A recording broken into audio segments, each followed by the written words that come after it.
అని ఒక నిర్ణయానికి వస్తే ప్రశాంతంగా ఉంటుంది. Right sir.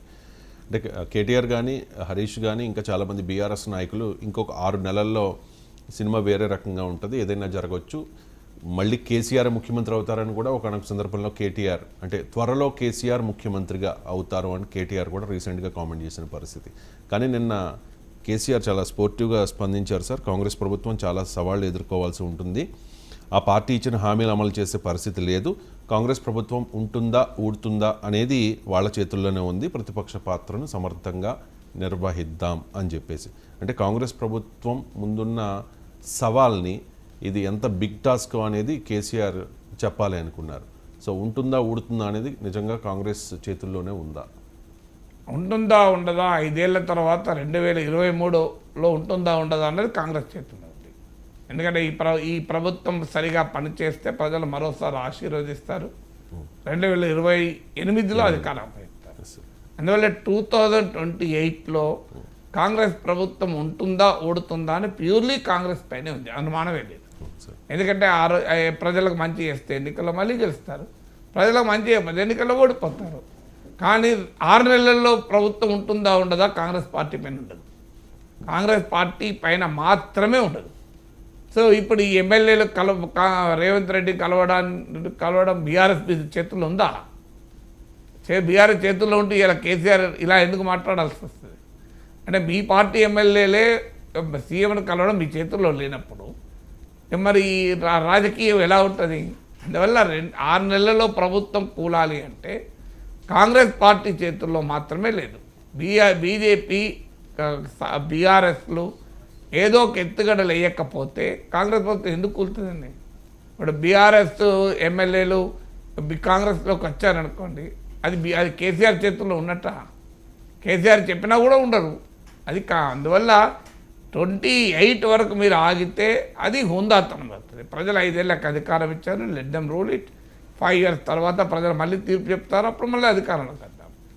5 ఏళ్ల కన్నా ముందు మేము అధికారంలోకి వస్తాం అంటున్నారంటేనే అర్థం ఏంటి? కాంగ్రెస్లో చీలిక రావాలి అని కోరుకోవడమే. ఆ చీలిక బీఆర్ఎస్ తెప్పిస్తుందా, బీజేపీ సహకారంతో తెప్పిస్తుందా? లేదు కాంగ్రెస్లోనే సహజ పరిణామాల వల్ల జరుగుతుందా? సహజ పరిణామాల వల్ల జరిగితే అభ్యంతరం లేదు. ఎందుకంటే ఇతర పార్టీల ప్రమేయం లేకుండా ఆ పార్టీలోనే వర్గపోరు ఉండి జరుగుతాయి. ఇప్పటివరకు ఆ సూచనలు అయితే యాజ్ ఆఫ్ టుడే లేవు.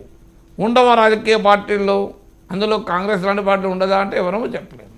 కానీ ఇప్పుడు రాజస్థాన్లో అశోక్ గెహ్లాట్, సచిన్ పైలట్ల మధ్య బహిరంగ ఘర్షణ అన్నేళ్ళు నడిచింది. ఏం ప్రభుత్వం 5 ఏళ్ళు లేదా? ఛత్తీస్గఢ్లో భూపేష్ బఘేల్, టీపీ సింగ్దేవ్ల మధ్య వర్గపోరు బహిరంగ నడిచింది. 5 ఏళ్ళు లేదా ప్రభుత్వం? ముందెక్కడన్నా పతనమైందా? ఒక మధ్యప్రదేశ్లో మాత్రమే పతనమైంది జ్యోతిరాజ్ సింధియా నాయకత్వంలో. అందువల్ల కాంగ్రెస్లో ప్రభుత్వం ఉంటుందా ఉండదా అనేది 28 కన్నా ముందైతే అది కాంగ్రెస్ పైనే ఆధారపడి ఉంటుంది. బీజేపీ బీఆర్ఎస్లు చేసే పనులపైన కూడా ఆధారపడి ఉంటుంది. అందువల్ల ప్రజాస్వామ్యంలో ఒక ప్రభుత్వాన్ని 5 ఏళ్ళు ఎన్నుకుంటే ఆ 5 ఏళ్ళు అవకాశం ఇచ్చి ప్రజల పక్షాన ప్రతిపక్షం పోరాడి మళ్ళీ ఆ ప్రభుత్వం 5 ఏళ్ళకి ఎన్నికలు పోయినప్పుడు సరిగా చేయలేదనుకోండి, ఆటోమేటిక్గా ప్రజలు తీర్పు చెప్తారు కదా. ఇప్పుడు ఒక ఎమ్మెల్యే విషయంలో ఏం జరుగుతుంది? ప్రజలు ఒక ఆశతో ఒక ఎమ్మెల్యేని గెలిపిస్తారు, వాడు ఏమీ పనిచేయనుకోండి, ఆ ఎమ్మెల్యే ఏమైనా చేయగలుగుతున్నదా? 5 ఏళ్ళ తర్వాత మళ్ళీ సమయం ఇచ్చినప్పుడు ఆ ఎమ్మెల్యే ఓడించాల్సిందే తప్ప. మరి ఒక ఎమ్మెల్యే విషయంలో ఈ స్థిరత్వము, స్టెబిలిటీ 5 ఏళ్ల వరకు ప్రజలకు కలిసినా కలవకపోయినా, ఇసుక దోచుకున్నా మట్టి దోచుకున్నా, ప్రజా కంటకంగా వ్యవహరించినా ఆ 5 ఏళ్ళ వరకు అయితే ఎమ్మెల్యే ఉంటాడు కదా. మరి 5 ఏళ్ల వరకు ఎమ్మెల్యే ఉన్నప్పుడు 5 ఏళ్ళ వరకు ప్రభుత్వాలు ఎందుకు ఉండకూడదు? అండ్ మరి అలాంటప్పుడు ఒక 6 నెలలకు ఏడాదికి ఎమ్మెల్యేని పంపించేస్తారా? 6 నెలల్లో ఈ ఎమ్మెల్యే పని అయిపోతుంది అని ఓడిపోయిన మళ్ళీ నేనే ఎమ్మెల్యే అవుతా అంటాడా? మరి ఎమ్మెల్యే విషయంలో కానప్పుడు ప్రభుత్వ విషయంలో కూడా కాకూడదు కదా. అందువల్ల ప్రభుత్వానికి సమయం ఇవ్వాలి కదా అనేది క్వశ్చన్. ఆ సమయం ఇవ్వదలుచుకోలేదు, ఎందుకంటే పార్లమెంట్ ఎన్నికలు ఉన్నాయి, తర్వాత స్థానిక సంస్థల ఎన్నికలు ఉన్నాయి. అందువల్ల నిరంతరం ఆ రాజకీయ ఘర్షణ ఉంటుంది కనుక ఇవ్వలేదు.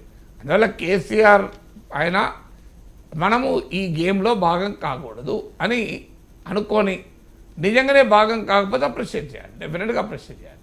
అందువల్ల లెట్ ది కాంగ్రెస్ డిసైడ్. ఇప్పుడు కేసీఆర్ అన్న మాటల ప్రకారం మనకేం సంబంధం లేదు, అది కాంగ్రెస్ పైన ఆధారపడి ఉంటుంది అంటే ఆ రకంగా కాంగ్రెస్లో ఒకవేళ ఏదైనా పరిణామాలు సంభవించినా తటస్థంగా కనుక బీఆర్ఎస్ బీజేపీలు ఉంటే డెఫినెట్గా అప్రిషియేట్ చేయాలి. కానీ అలాంటి పరిస్థితులు రాజకీయాలు ఉండవు కదా. Right sir. లోక్సభ ఎన్నికలు